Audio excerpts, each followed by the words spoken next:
Bonjour et bienvenue dans Entreprendre avec équilibre, le podcast qui t'aide à créer ta vie d'entrepreneur en pensant à ton bien-être.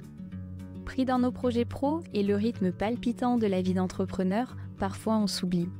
Alors comment trouver un équilibre entre le pro et le perso ? Comment soigner sa santé physique et mentale en gérant son business ? Comment entreprendre et profiter pleinement de sa vie ? Si tu te poses ces questions, ce podcast est fait pour toi. Chaque mois, découvre des épisodes pour t'aider à mener une vie harmonieuse et épanouissante. Une vie qui te permet de concilier à la fois le pro et le perso. Une vie qui te permet de trouver ton propre équilibre. Bonjour et bienvenue dans cet épisode avec Amel Kouba, qui est coach thérapeute. Amel aide les femmes et les hommes aussi, même si c'est plus des clientes qu'elle a, à sortir des régimes restrictifs, à ne plus manger ses émotions et à faire la paix avec son corps. Bonjour Amel, je suis ravie de t'accueillir aujourd'hui. Merci d'avoir accepté l'invitation. Bonjour Nania, merci pour ton invitation et moi aussi je suis super contente d'être là. Alors avant d'entrer dans le vif du sujet, comme tu le sais, j'ai un petit jeu que je propose à mes invités pour permettre aux auditeurs et auditrices d'en savoir un peu plus sur toi. Et pour ce jeu, on a besoin de 3 choses sur toi, 2 vérités et un mensonge, le but étant de découvrir le mensonge qui sera dévoilé à la fin de l'épisode. Est-ce que tu veux bien commencer par nous dire 3 choses sur toi, 2 vérités et un mensonge ? Ça marche. Alors, premièrement, j'ai dîné avec Woody Allen. Ok. Deuxièmement, j'ai eu une tumeur au côlon. Ok. Et troisièmement, j'ai fait un saut en parachute alors que vraiment j'avais peur du vide et que je ne pensais pas le faire un jour. Ok. Donc tu aurais éventuellement le vertige. Exactement. Mais écoute, on verra ça à la fin de l'épisode. Et en attendant, on va rentrer dans le vif du sujet. Donc, j'en ai pas trop dit en intro sur toi, mais parce que je pense que pendant l'épisode, on va en découvrir plus. Et on a échangé aussi un petit peu avant d'enregistrer. Toi, ton mot d'ordre, c'est vraiment de permettre aux gens, aux personnes, de reprendre le pouvoir sur leurs émotions, leur corps et aussi leur alimentation. Et par rapport à ça, déjà, est-ce que tu peux te présenter un petit peu et nous dire peut-être qu'est-ce qui t'a donné envie de faire ce métier de coach thérapeute avec cette vision vraiment holistique, tu me le disais en intro, et comment tu changes la vie des personnes qui font appel à toi? Ouais. Écoute, si on avait parlé de ça il y a 15 ans en arrière, jamais j'aurais cru te parler de ce que je fais aujourd'hui avec toi et de faire ce podcast avec toi. Je l'ai fait, ça part de mon histoire personnelle. Ouais. Une reconversion il y a 5 ans maintenant. Hem, ça part de mon histoire qui était que, enfant, à l'adolescence plutôt, j'étais pas très bien dans mon corps. J'ai commencé à prendre du poids, quand je suis rentrée au collège. Donc je me suis Ouais. beaucoup comparée aux autres filles. Voilà, c'est l'âge où on te fait des remarques, sur ton corps, en plus à l'époque j'avais des bagues, donc bref, j'étais vraiment pas très bien dans mon corps et j'ai commencé à essayer de faire attention Mmh. et si tu veux, je suis rentrée un petit peu dans un engrenage, avec, mon obsession du poids, mon obsession de mon assiette, peser les aliments et cetera. Parce que j'avais la sensation de pas être assez bien, de pas être assez mince. Mmh. En plus, moi, à l'époque, j'étais fan, à mon époque, c'était les Karen Mulder, Claudia Schiffer, Naomi Campbell, les Mmh. top modèles des années 90. Ouais. J'achetais des magazines, je me souviens, j'avais même acheté la cassette vidéo des secrets de beauté de Karen Mulder et je la regardais en boucle, en boucle, en boucle. D'ailleurs, je l'ai retrouvée dans mes affaires, mais bon, c'est une VHS, donc je peux plus la regarder. Quand bien même, j'aurais C'est pu. peut-être mieux comme ça. Mmh. Exactement, clairement. Et donc du coup, voilà, j'avais vraiment cette sensation de pas être, assez mince, assez bien. Et Mmh. donc du coup, j'ai commencé à faire attention, à essayer de faire des régimes alors que j'étais ado, donc c'est vraiment pas le moment, où il faut faire ça. Et donc du coup, voilà, je suis rentrée très rapidement, dans un cercle assez vicieux, du régime, Mmh. puis des compulsions. Donc j'oscillais entre restriction et compulsion. Pensant qu'en perdant du poids, j'allais être, plus appréciée, plus aimée, regardée, notamment par un des garçons que j'aimais quand j'étais au collège, Oui. qui ne me regardait absolument pas du tout et qui regardait plutôt mes copines qui étaient, en tout cas moi, dans ma vision des choses, plus belles et plus minces que moi. Mmh. Et donc voilà, donc ça part vraiment de mon histoire Et du coup, c'est vrai que je faisais pas vraiment attention, le temps est passé, ça a vraiment perduré dans le temps, toutes ces problématiques-là. Au final, Oui. ça a été 20 ans de boulimie et de régime, Mmh. avec énormément de choses que j'ai testées, mais peut-être qu'on en reparlera après. Mais pour répondre vraiment à ta question, parce que je peux me lancer dans toute mon histoire, là, tout de suite, maintenant, mais c'est pas le but. Ça part d'un mal-être qui a duré pendant 20 ans. Oui. J'ai essayé de chercher des solutions, ça a été compliqué et j'ai commencé vraiment à mettre de la conscience et de la connaissance sur la santé et en fait, comme ça m'a transformée, ça m'a vraiment changé la vie. Mmh. Quand j'ai compris ce qui existait et ce que ça m'avait fait sur moi, je me suis dit que je ne pouvais pas garder ça pour moi et que je me devais finalement aussi de partager mon expérience et aussi mes formations parce que je me suis formée aussi par la suite et de pouvoir apporter tout ça à d'autres personnes qui sont en souffrance comme moi j'ai pu l'être par rapport à Mmh. ces. Ouais, c'est un témoignage très touchant. Merci pour ça et merci du coup de venir sur le podcast pour parler de ce sujet. C'est Mmh. vrai qu'on voit de plus en plus de, personnes, aussi influenceuses ou des personnes qui sont sur le devant de la scène ou même des marques qui vont faire appel à des corps, de toute forme, on va dire. Alors qu'il y a quelques années encore, c'était pas trop le cas. Il y avait, vraiment, enfin ça me fait penser à une invitée, on parlait de produits beauté. Mmh. Mais, où elle disait que dans les cosmétiques, il y a aussi ce truc de mode comme on peut l'avoir dans le maquillage, dans les vêtements et où du coup, il y a l'hymne à un corps alors qu'on est tous différents et sur terre, on est bien nombreux et quand on est adolescent, c'est une période où on se cherche et où on prend exemple sur ce qu'on peut voir et du coup, c'est pas évident de quand on a, un exemple, si on n'est pas comme ça, de trouver des références alors qu'on est en construction et donc je trouve ça très beau ce métier que tu fais aujourd'hui et donc merci vraiment de venir sur le podcast, pour, partager ça. J'aurais une question pour toi par rapport à ça, c'est, quel serait le message que tu aurais pour la toi, d'il y a, 15 ans ou 20 ans? Ouais, j'aime beaucoup cette question.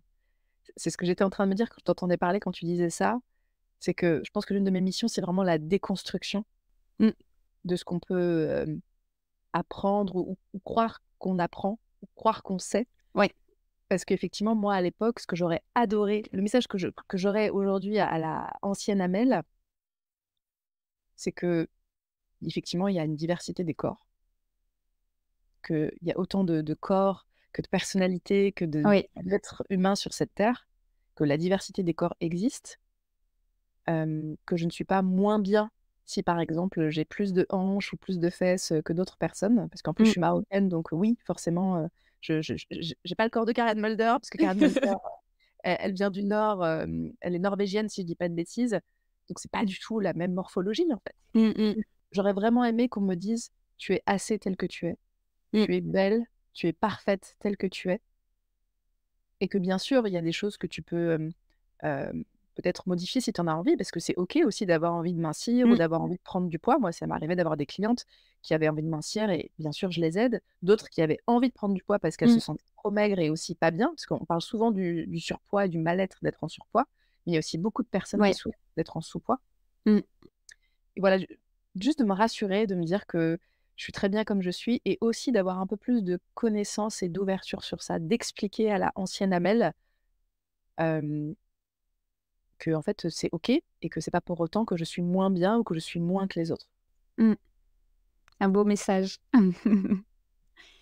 Et donc toi, tu nous disais que tu avais testé, plusieurs choses. Qu'est-ce que tu aurais envie de partager aujourd'hui? De choses que tu as pu tester qui t'ont aidé ou même que toi tu peut-être que tu transmets? Alors il y a 2 choses, il y a à la fois plein de choses que j'ai testées sur lesquelles je suis un peu dubitative, Ouais. de mon histoire et de ma vision des choses et d'autres choses que j'ai testées et qui me restent encore aujourd'hui. Donc la le 1er point, ce que j'ai testé énormément de choses. Je vais te faire la liste en très rapide et je vais oublier certainement des choses parce que j'ai expérimenté tout ça pendant 20 ans. Donc j'ai fait psychiatre, psychologue, hypnose, EFT, EMDR, acupuncture, florathérapie, jeûne intermittent, crudivorisme, frugivorisme, méditation, yoga. J'ai fait même une retraite dans un ashram en Inde. Mmh. J'ai fait il y a voilà, sophrologie, danse-thérapie, art-thérapie. Voilà, j'ai fait tout ça et vraiment je pense que j'en oublie.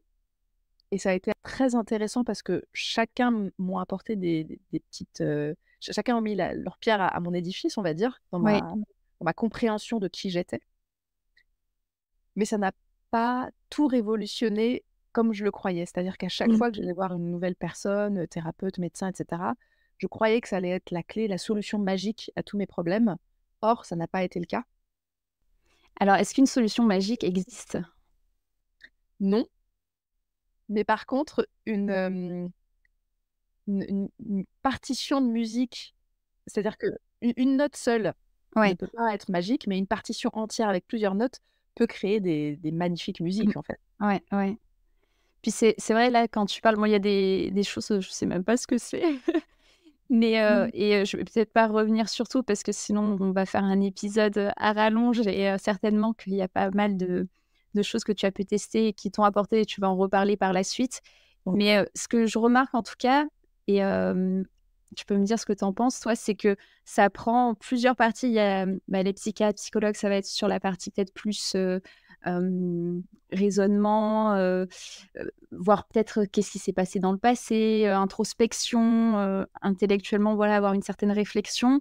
Après, il y a d'autres, le yoga, ça va être plus peut-être sur la respiration, la mise en mouvement et ce qui rejoint au final la vision que tu as, aujourd'hui qui est holistique et qui prend le corps, la personne dans son ensemble, justement pas que le corps et qui, comme tu dis, où c'est une pierre, qui à chaque fois a amené, un petit bout à l'édifice qu'aujourd'hui, tu as et peut-être à ta boîte à outils aussi que tu proposes aux personnes qui font appel à toi. En fait, c'est exactement ça. J'ai vraiment de tout ce que j'ai expérimenté, j'ai vraiment extrait, selon moi, ce qui fonctionne quand on Mmh. mange ses émotions, quand on est mal dans son corps, quand on n'a pas confiance en soi ou qu'on a du mal à équilibrer son alimentation. Mmh. En fait, j'ai vraiment extrait le meilleur de ce que j'ai pu expérimenter sur moi et ce que j'ai pu voir aussi, auprès de mes clients et clientes. Mmh. J'ai mis ça dans un shaker, j'ai mixé et j'en ai sorti vraiment la sève un peu, c'est comme la gelée royale. Il y a le miel et il y a la gelée royale, des abeilles et c'est vraiment ce que j'en ai extrait et j'ai vraiment compris que juste faire un travail, psychologique et émotionnel, c'était pas suffisant. Tout comme Mmh. juste regarder son assiette et équilibrer son assiette n'était pas suffisant ou juste aller mettre son corps en mouvement n'était pas suffisant. Moi, Mmh. vraiment, j'ai pris les 3 en même temps parce qu'on est une tête, on est un corps, on est des émotions, on est des hormones, on est une histoire, on est effectivement une alimentation et tout ça, ça représente qui on est. Mmh. Et ce que j'ai remarqué, c'est ce qui m'a fait perdre 20 ans de j'ai perdu beaucoup de temps, beaucoup d'énergie, beaucoup d'argent à raconter mon histoire à des dizaines et des dizaines de personnes différentes. Ouais. Donc j'ai été désespérée. Je me suis dit: «Mais en fait, je vais jamais y arriver».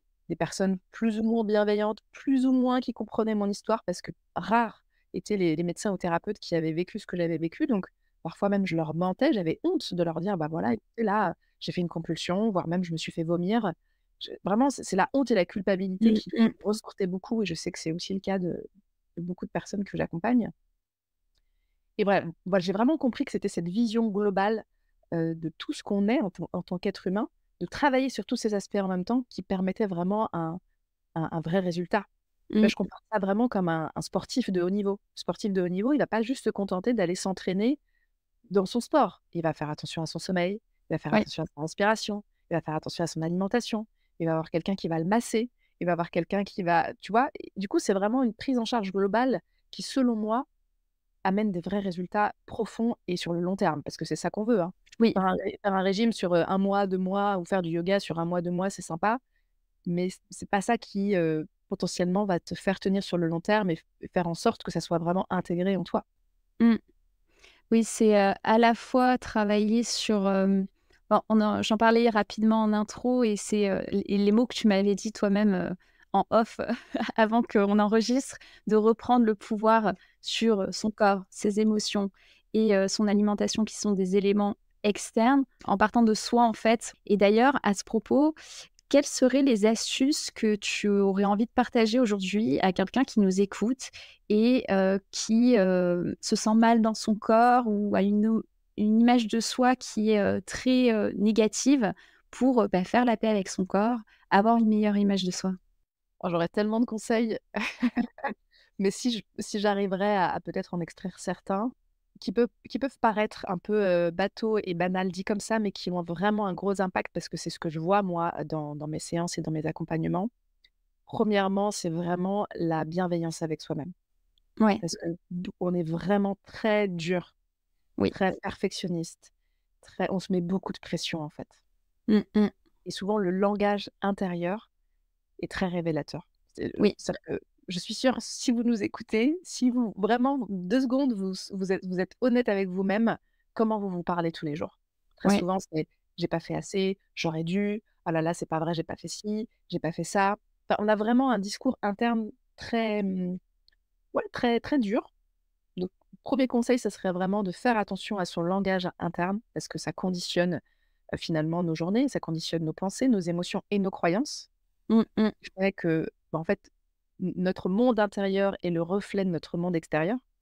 Ouais, Donc si on prend pas soin de ce monde intérieur et donc de tout ce qu'on se dit, ce qu'on pense sur soi, bah, ça va se refléter à l'extérieur. complètement, ouais. Donc ça, pour moi, c'est vraiment le premier conseil. Ouais. Et là-dessus, si je peux rebondir, ça me fait penser, récemment, j'avais une discussion avec une amie entrepreneur et on parlait de ça parce que moi, ça a été très, révélateur aussi de prendre conscience de mon discours intérieur et de travailler dessus. C'était quelque chose où j'avais pas du tout conscience, il y a 1 an, donc assez récemment au final. Et du coup, en parlant avec cette amie, on ce que je lui disais, c'est que moi, ce qui m'a aidée là-dedans, c'était de me dire: «Maintenant, je me parle comme si je parlais à ma meilleure amie». Mais ça Mmh, peut être, je sais pas si tu as des enfants, à tes enfants ou à ton mari ou à tes proches, ton épouse, enfin, de trouver une personne avec qui pour qui tu as énormément d'empathie, en fait, c'est ça. Et d'avoir la même empathie pour toi. Déjà, ça permet de pas être dans non plus les pensées positives, mais qui sont agressives, tu vois? Genre, si ça va pas, te dire: «Mais si, ça va». Non, en fait, ça, c'est contre-productif et ça va pas t'aider.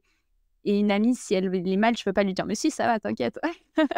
Non, tu vas être là pour l'écouter, tu vas avoir des mots bienveillants envers elle, tu vas essayer de comprendre qu'est-ce qui lui arrive, comment tu peux l'aider et donc mmh, d'avoir cette même démarche de pas être dans le non plus la positivité, agressive et en ouais, même temps, ça te permet de prendre un peu de recul parce que, même si tu vis la chose, à la fois tu la vis et à la fois tu as un regard extérieur comme une amie viendrait te parler et on sait que ça fait du bien quand même d'être soutenu et d'avoir, une aide extérieure.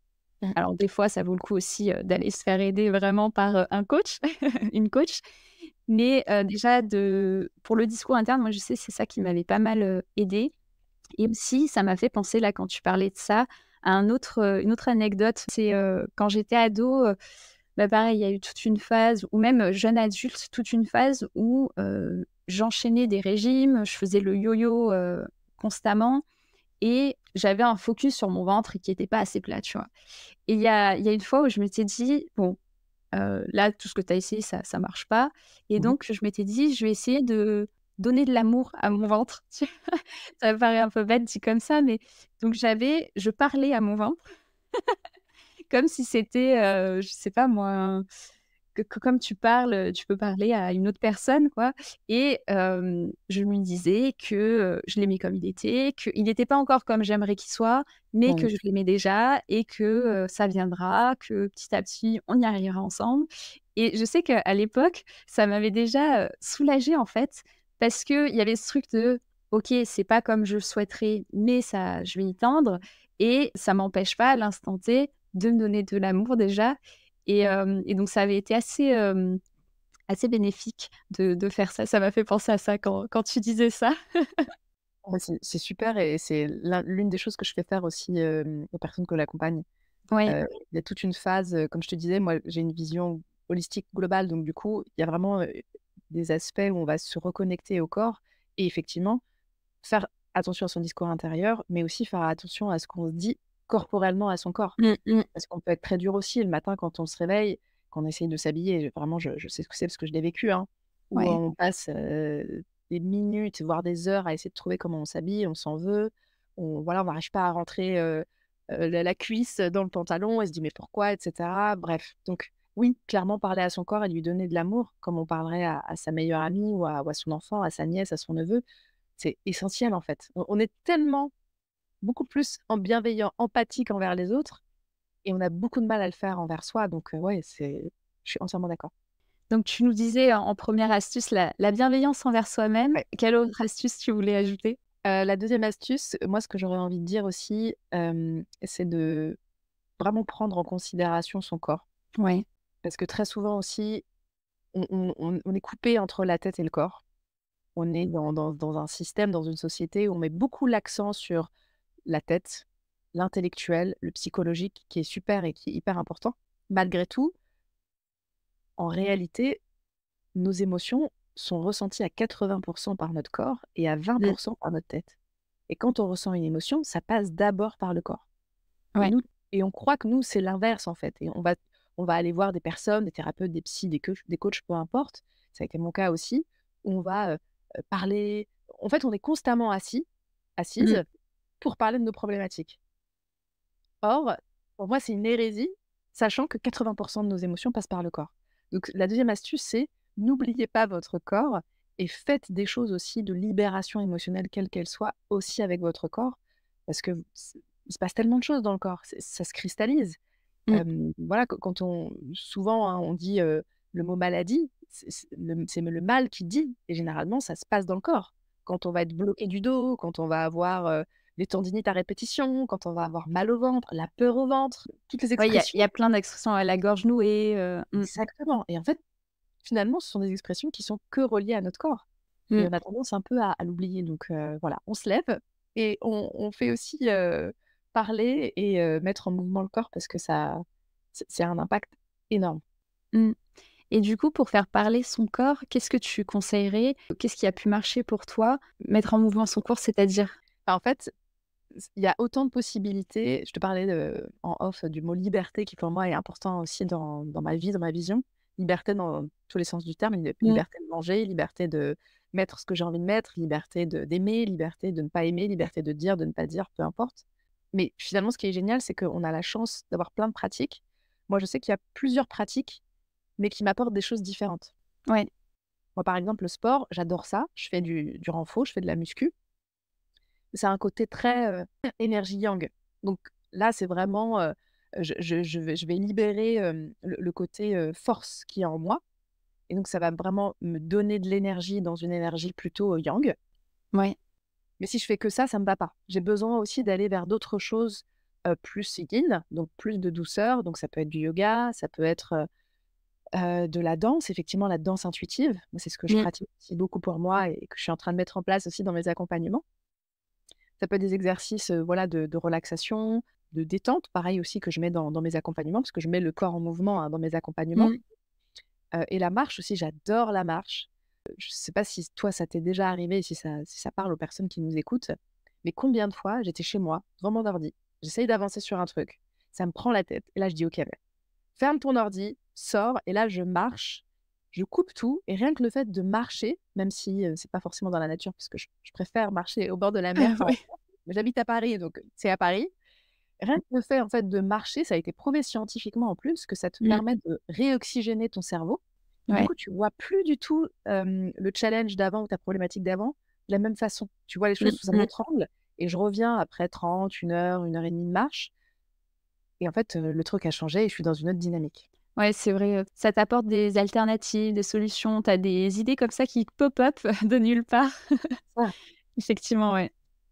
Alors que pour beaucoup, enfin peut-être pas tout le monde, mais on a beaucoup quand même, ce côté, où on est souvent devant l'ordinateur ou surtout quand on est à son compte, il y a toujours une partie quand même, qui va être, je sais pas si tu communiques sur les réseaux, si tu fais tout seul et que tu délègues pas certaines choses, tu vas passer beaucoup de temps sur ton ordinateur pour, les trucs administratifs, les réseaux sociaux, après selon l'activité que tu as, si c'est, de la prestation de services intellectuels, bah, tu vas être, je dis ça par rapport à moi, où je passe, mes journées devant l'ordinateur assise et donc effectivement, rien que de se lever et d'aller prendre, une tasse, de thé ou d'aller chercher à boire ou ça permet déjà rien que ça d'avoir un mouvement et de couper la pensée, qui commence à être, redondante.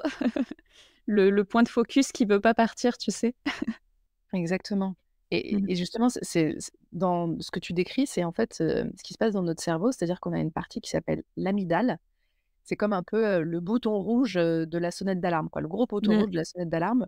Quand tu vas être sur un problème, tu vas être en train de te prendre la tête, l'amygdale va s'activer et en fait, ça va te couper de la partie qui est devant, ta tête, au niveau du front, qui est la Mmh. partie, du lobe préfrontal et cette partie du lobe préfrontal, elle est indispensable parce que c'est là où tu as des inspirations, des intuitions, Mmh. où tu voilà, tu as des comme tu disais, les idées qui pop.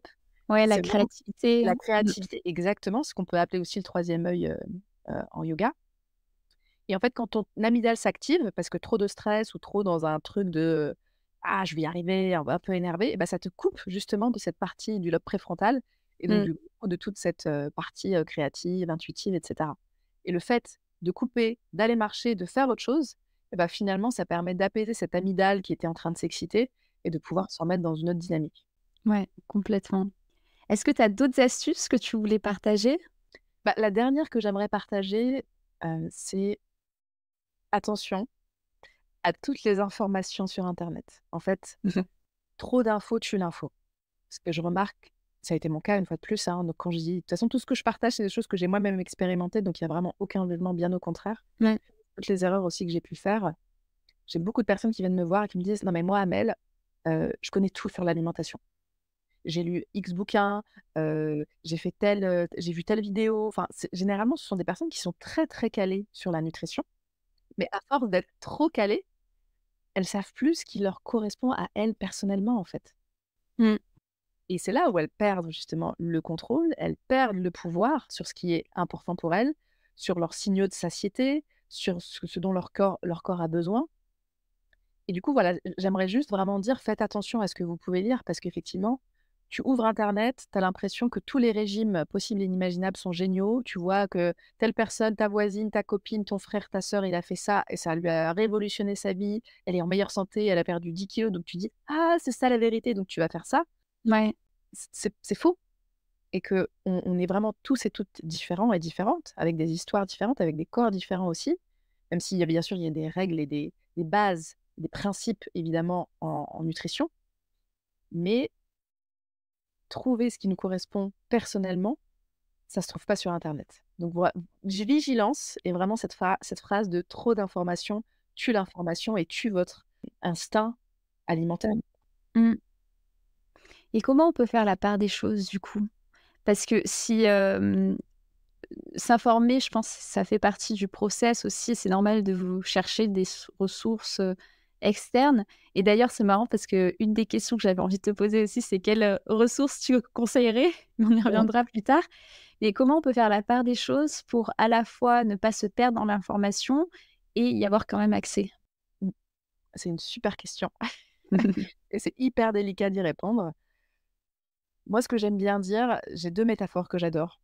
C'est Ouais, la métaphore du permis de conduire et la métaphore de, construire sa maison. j'adore. Je vois où tu veux en venir. Yes.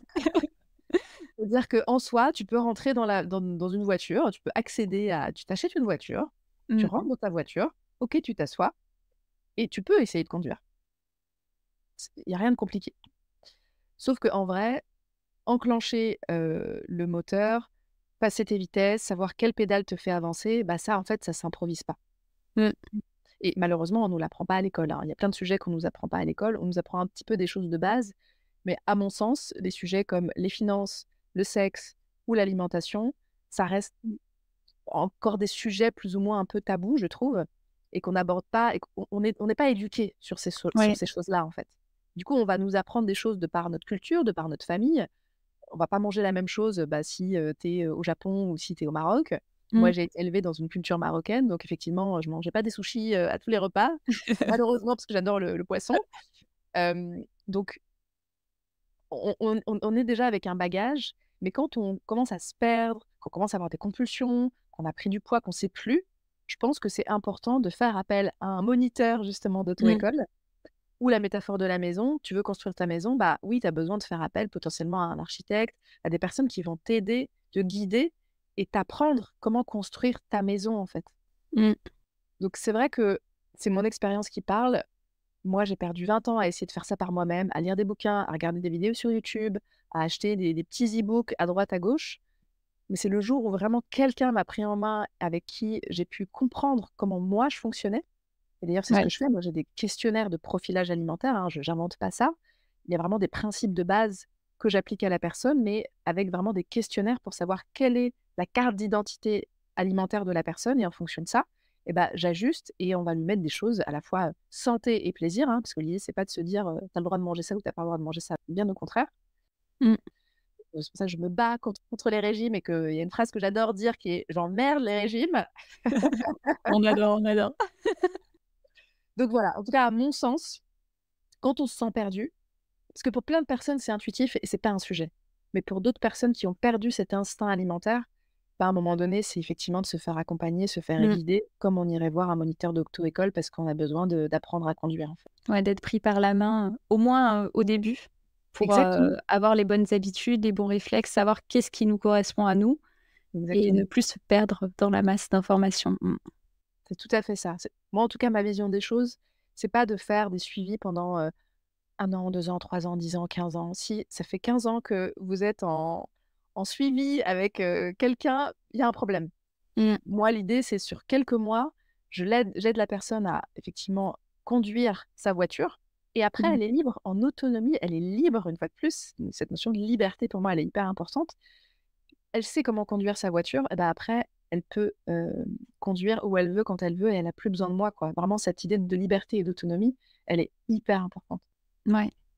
C'est marrant quand tu as donné la métaphore par rapport au permis de conduire. La première chose qui m'est venue, c'était un peu différent et je veux bien avoir ton avis là-dessus. C'était quand tu apprends à conduire, tu as beaucoup de théorie, tu passes le code et cetera, mais en fait, tu apprends vraiment à conduire qu'une fois que tu es dans la voiture, avec ton moniteur et encore, c'est quelques heures.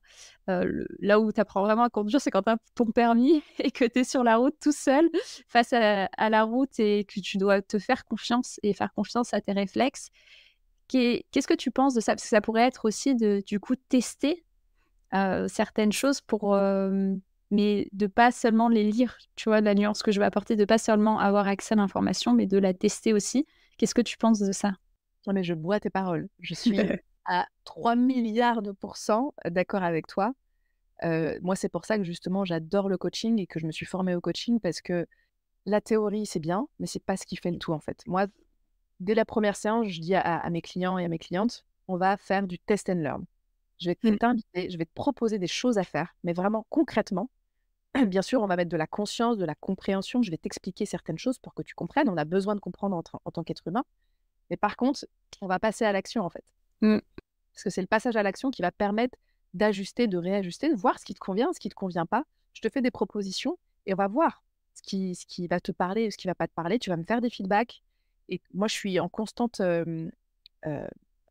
lien avec la personne avec qui je suis. C'est-à-dire qu'on a une séance une fois par semaine, mais on est aussi en contact entre les séances par WhatsApp. Elle va me dire, voilà, j'ai testé ça, j'ai fait ça, mais j'ai ressenti ça. Donc, il y a constamment du feedback, en fait. Donc, c'est Ouais. vraiment du test and learn et de l'action. On passe à l'action.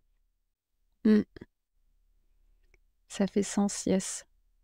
Et est-ce que tu as des ressources à recommander aux personnes qui s'intéressent à ce sujet, qui souhaiteraient l'approfondir, sans se noyer dans la masse justement d'informations?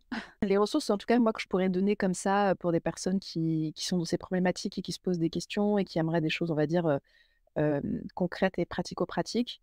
Moi, ce que j'aime bien recommander, c'est effectivement, bah, c'est un livre que je recommande généralement dès les premières séances avec mes clients et clientes. C'est le livre de Lise Bourbeau qui Ouais, s'appelle Stop au contrôle. OK. Et là, c'est un super livre. Alors, ça parle pas à tout le monde. Il y a une notion très spirituelle aussi dans le bouquin et à la fois concret, mais où elle explique finalement le lien avec nos blessures et l'alimentation, le Mmh. lien de nos comportements avec l'alimentation. Donc, elle aide aussi à mettre de la compréhension et de la théorie Ouais. par rapport à ça. Donc, c'est vraiment la relation, le stop au contrôle en lien avec les compulsions alimentaires et Mmh. l'alimentation. Ça, c'est la première ressource que je peux proposer. La deuxième ressource pour moi aussi, c'est ce qui se passe très souvent, c'est le côté, il y a beaucoup de stress. On parlait tout à l'heure de la pression du discours interne, ce qui Mmh. permet, à mon sens, de vraiment quand on n'a pas le temps, parce que je sais qu'on est dans des vies, très pressées, mais quand on n'a pas le temps et qu'on a besoin de quelque chose d'efficace en très peu de temps, moi je recommande beaucoup la cohérence cardiaque également. OK. 3 fois par jour, si on peut, après même si c'est une fois ou 2, c'est super. 5 minutes, cohérence cardiaque. Il y a une super application que moi que j'adore sur, sur iPhone, c'est Respire. Ok, Sinon, sur ouais. Android, c'est Respire Relax. Et c'est 5 minutes d'inspire-expire sur 5 temps. 5 temps d'inspiration, 5 temps d'expiration sur 5 minutes. Et ça permet vraiment de calmer notre système nerveux. Parce Mm. que très souvent, la problématique, c'est que le système nerveux, il y a le système sympathique et parasympathique. Je vais reprendre ma métaphore de la voiture. Le système sympathique, c'est la pédale d'accélérateur et le système parasympathique, c'est la pédale de frein. Et très souvent, on est sur la pédale d'accélérateur. Et le Mm. problème, c'est que ça amène à du stress, à de l'anxiété, à de l'insatisfaction, à plein de choses qui fait qu'on va tirer sur notre système nerveux. Et du coup, notre système nerveux, il va un peu puiser dans son système. Et pour redonner de l'énergie, qu'est-ce qu'on va faire? On va aller manger du sucre, par exemple. Mm. On va tomber dans certaines addictions. Donc, il y a l'alimentation, mais il y a aussi d'autres formes d'addiction pour justement venir apaiser. En fait, notre corps, il recherche toujours l'équilibre, ce qu'on appelle l'homéostasie. Ouais. Donc, l'idée de faire de la cohérence cardiaque, c'est de pouvoir, avec la respiration, en prenant un temps de pause de 5 minutes, d'aller appuyer sur la pédale de frein pour venir justement équilibrer. Et Mm. équilibrer son système nerveux, ça permet justement d'abaisser tout son stress, de calmer son système et de revenir à un état d'équilibre, ce qui, du coup, fait qu'on a moins envie d'aller manger ou on est moins instable émotionnellement.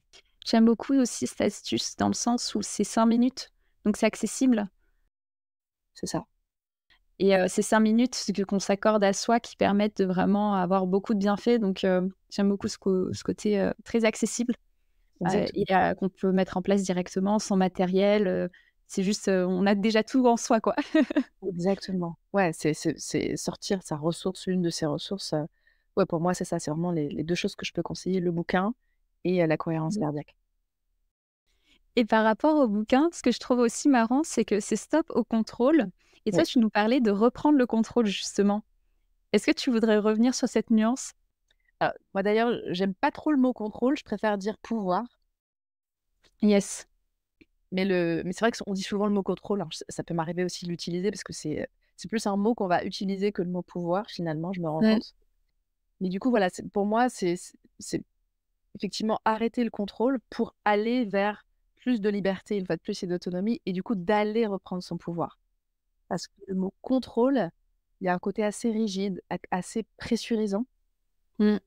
qui fait que, je sais pas, il y a un truc qui je sais pas si tu sens ça, mais en termes d'énergie du mot, dire: «J'ai le contrôle sur quelque chose et je reprends mon pouvoir sur quelque chose», il y a quelque chose de plus léger, de plus différent. Ouais, contrôle tout de suite, on est dans la restriction, enfin, ça se ressent corporellement C'est comme de ça. la restriction et alors que de reprendre le pouvoir effectivement, c'est, on a ça fait écho à la liberté, ce que tu disais, ouais. Exactement. Donc c'est pour ça que j'aime bien cette nuance et que je parle rarement de contrôle parce que c'est le pouvoir, en fait, Mmh. et avec le pouvoir, on peut faire tellement de choses. Génial, ouais, je suis bien d'accord. Bah, écoute, on arrive à la fin de cet épisode. Alors pour résumer, tu nous as donné 3 grandes astuces pour reprendre le pouvoir sur, ses émotions, son corps et son alimentation. Donc la première astuce que tu nous as donnée, c'est d'avoir de la bienveillance envers soi-même et donc de faire attention au langage qu'on utilise avec soi. Parce qu'on a tendance à se mettre beaucoup de pression et à avoir pas beaucoup, d'empathie et de compréhension envers soi-même, ce qui nous dessert. Alors qu'au contraire, avec de la bienveillance, déjà d'avoir conscience de ça et de faire des ajustements là-dessus, ça permet d'avoir des résultats, assez, fantastiques et de manière assez, «simple» entre guillemets. Ensuite, tu nous disais aussi de prendre en considération son corps, puisque tu nous disais 80 des émotions qu'on peut avoir sont ressenties par le corps et du coup, de se mettre en mouvement, de trouver des pratiques. Ça peut être plusieurs pratiques justement. Toi, tu nous disais que tu en avais plusieurs qui t'apportaient des choses différentes. Mais voilà, de se mettre en mouvement pour, dans la journée pour, pouvoir vraiment, laisser les émotions circuler librement et de pas créer de bouchons ou de tensions, donc se mettre en mouvement. Et tu nous disais aussi, en dernière astuce, de faire attention aux informations qu'on peut trouver sur internet notamment, puisque trop d'informations tue l'information, d'où l'intérêt de se faire aider aussi et d'avoir quelqu'un qui nous accompagne, qui nous guide, qui nous prend par la main pour nous aider à mieux comprendre qu'est-ce qui nous correspond à nous, qu'est-ce qui nous va, à pouvoir tester en ayant aussi la sécurité d'être accompagné. Est-ce qu'il y a quelque chose que tu souhaiterais ajouter? Oui, très rapidement, un message aux personnes qui peuvent souffrir de cette situation. Ça reste un sujet qui est paradoxal parce qu'à la fois, on évoque beaucoup le surpoids, les régimes, l'alimentation. C'est quelque chose qui est quand même très présent, je trouve, dans notre société. Et à la fois, paradoxalement, qui est aussi un sujet tabou. C'est-à-dire que moi, j'ai plein de clientes, il y a une personne avec qui j'ai fini l'accompagnement hier qui me disait: «En fait, j'ose pas, j'ai du mal à en parler avec mes copines, en fait». Mmh. Et pourtant, c'est ses copines, donc elle parle de tout, de rien. Elle parlait justement des préparatifs de son mariage, de sa robe de mariée qu'elle a essayée et elle me disait: «C'est quand même pas un sujet que j'arrive à aborder» parce que je pense qu'il y a ce côté aussi où on veut pas trop montrer, ses faiblesses ou ses failles ou ses fragilités en lien avec ça. Donc moi, j'ai juste envie de dire que c'est OK d'avoir ce genre de souffrance, qu'il y a des solutions, que bien sûr, je comprends que c'est difficile parfois, parce qu'on a trop d'informations, on a beaucoup de personnes aussi qui te disent pouvoir t'aider sur ce genre de problématiques et c'est Mmh. vrai.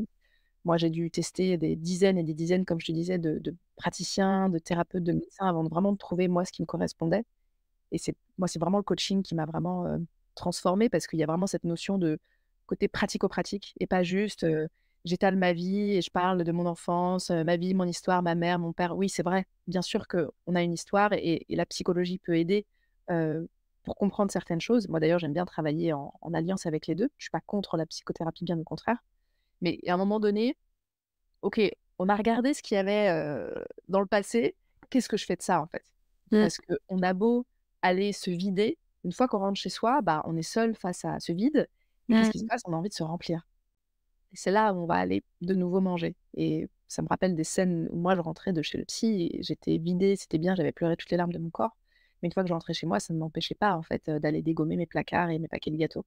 Et Mmh. c'est en Mmh. ça que j'aime bien le côté vraiment qu'est-ce qu'on fait maintenant de cette situation pour maintenant et dans le futur et changer la situation? Bah, écoute, merci beaucoup pour toutes ces astuces. Je te propose qu'on revienne au petit jeu où Oui. tu nous avais dit donc que tu avais dîné avec Woody Allen, Mmh. que tu avais eu une tumeur au côlon Mmh. et que tu avais fait un saut en parachute alors que initialement tu as le vertige. Mmh. Alors, je vais tenter de découvrir. Je dirais en première vérité que tu as eu une tumeur au côlon. Oui, c'est vrai, gagné. Est-ce que tu veux nous en dire plus là-dessus? Oui, oui, bien sûr. Bah, oui, très rapidement, j'ai failli le dire au début, donc je voulais pas me faire spoiler. Quand tu m'as posé ta première question au tout début du podcast sur qu'est-ce qui fait que je fais ce que je fais, Oui. mon histoire, c'est qu'en plus d'avoir eu voilà, des compulsions, de la boulimie et d'avoir testé beaucoup de régimes et d'avoir fait le yo-yo avec mon poids, je suis arrivée à l'âge de moins de 30 ans, aujourd'hui j'en ai 39, à, faire une dépression, un burn-out et Mmh. une tumeur au côlon. Et en fait, pour moi, ça a été vraiment une grosse claque dans ma vie où clairement mon corps, justement, on a beaucoup Ouais. parlé de corps, mon corps m'a dit: «Là, en fait, Amel, tu as 2 solutions. C'est soit tu continues sur ta voie des addictions, du mal-être, à pas prendre soin de toi et je sais pas ce qui va t'arriver, ou soit là, tu prends vraiment conscience de ce qui se passe et tu mets des choses en place pour ta santé». Et Mmh. c'est là où je me suis ouverte justement à toutes ces pratiques, ces thérapies, au développement personnel et où ça m'a vraiment, transformée donc Mmh. ça a été aujourd'hui, je peux dire que ça a été, un mal pour un bien Ouais. et que finalement ce problème fait qui je suis aujourd'hui et fait qu'on se parle aujourd'hui et que Mmh. j'accompagne des personnes, sur les sujets que je traite. Ouais, ça me fait penser à ce que tu disais effectivement de reprendre le pouvoir. Mmh. Ce côté, responsabilité, je prends ma responsabilité dans ce qui m'arrive, même si voilà, il y a aussi des fois des éléments sur lesquels on va pas avoir, de contrôle ou de pouvoir. Bien sûr. Mais, de se dire, «J'ai quand même mon rôle à jouer là-dedans et donc je regarde comment je peux faire pour avancer et ne plus, être dans cette situation, mais tendre vers, le bien-être». Mmh. Mais carrément et en plus, on sait aujourd'hui que la notion d'épigénétique, je ne sais pas si ça te parle. Ça me parle, mais Ouais, bon, très rapide, hein, je ne vais pas faire du tout un cours là-dessus, mais on sait aujourd'hui que, tu sais, souvent on te dit: «Ah bah oui, c'est ma génétique, ah bah oui, c'est comme ça», voilà, un mmh, peu le côté fataliste. Sauf qu'on sait aujourd'hui que en fait, l'épigénétique, c'est tout ce que tu vas mettre en place et tout ton environnement peut influer justement sur ce qu'on croyait être génétique et que tu ne pouvais pas modifier. mmh, Et donc l'épigénétique, c'est un merveilleux, vivier de justement, on peut reprendre son pouvoir, peu importe de là où on part, même s'il y a des choses effectivement qui sont dans le marbre et tu peux pas changer, mais on se rend compte qu'il y a plein de choses aussi que tu peux changer en mmh, modifiant certains paramètres externes et internes. ouais. Ce qui redonne à la fois espoir, à la fois ça peut mettre la pression aussi, d'où, Mmh. l'importance d'avoir de la bienveillance envers soi-même. Exactement, c'est ça. Yes. Et donc ça nous laisse 2 autres, choses que tu nous as dites. Moi, j'ai bien envie de penser que tu as fait le saut en parachute malgré le vertige. Eh bien non, je n'ai pas Ah! fait le saut en parachute. Donc tu as dîné avec Woody Allen? Oui, parce que ce que j'ai pas dit, c'est que dans mon ancienne vie, avant de me Oui. reconvertir, il y a plus de 5 ans, j'ai travaillé dans le cinéma. OK. Donc du coup, j'ai eu l'occasion, entre autres, de dîner avec Woody Allen et bien d'autres personnes, dans mon ancienne vie. Et alors, est-ce qu'il y a quelque chose qui t'a marqué dans ce dîner? Bah, je c'est pas ce dîner en spécialement, mais en tout cas, c'est le Ouais. fait d'avoir, vu des personnalités, d'avoir vraiment échangé, parlé avec des acteurs, des réalisateurs, d'avoir été au festival de Cannes. C'est assez, j'allais dire bête, mais c'est pas le bon terme, mais moi qui n'ai pas fait des longues études, moi j'ai fait un bac+2, un BTS assistante de Mmh. direction. Je suis issue d'une famille très, très modeste. J'ai grandi dans le 93. J'ai vécu de l'harcèlement scolaire toute ma 6e. J'étais mal dans mon corps, mal dans ma tête. J'ai vécu 20 ans de boulimie. J'ai jamais roulé sur l'or. Heu et du coup, de me dire que j'ai réussi à approcher ce genre de personnes, que j'ai eu cette vie-là, tu Mmh. vois? Même quand je t'en parle, des fois, je me dis: «Putain, c'est vrai que j'ai vécu tout ça». J'ai du mal à m'en rendre compte encore aujourd'hui, mais je trouve que c'est extraordinaire et ça vient aussi illustrer finalement, peu importe de là où on part, on peut aussi vivre des choses, extraordinaires et dont on ne se serait pas du tout douté. Et j'ai envie Mmh. de faire le pont et le lien avec ça, c'est-à-dire que jamais j'aurais cru qu'aujourd'hui, bah, j'accompagnerais des femmes sur ce sujet-là, que je me Ouais. sortirais de ces problématiques-là et qu'en fait, bah, ouais, la vie, elle peut vraiment être bouleversante et t'apporter, des trucs incroyables dont jamais tu te serais douté, quoi. Mmh. Un beau message de fin. Et donc j'ai ma toute dernière question qui est: quel est le meilleur moyen pour te contacter? Oui, et ben j'ai un site internet à mon nom et prénom, donc amelkouba.com. Je mettrai le lien dans la description, yes. Top. Bah, écoute, merci encore pour, tes astuces et ton partage de ton Merci. histoire aussi très touchante. Ah bah, écoute, moi aussi, Nenia, vraiment merci pour ton invitation, pour notre échange et merci à tous ceux qui nous auront écoutés jusque-là. Jusqu'au bout. Merci à tous et toutes. Merci pour ton écoute. Si cet épisode t'a plu, je te laisse le partager autour de toi pour le faire découvrir aux autres et lui mettre 5 étoiles. Prends soin de toi et à bientôt.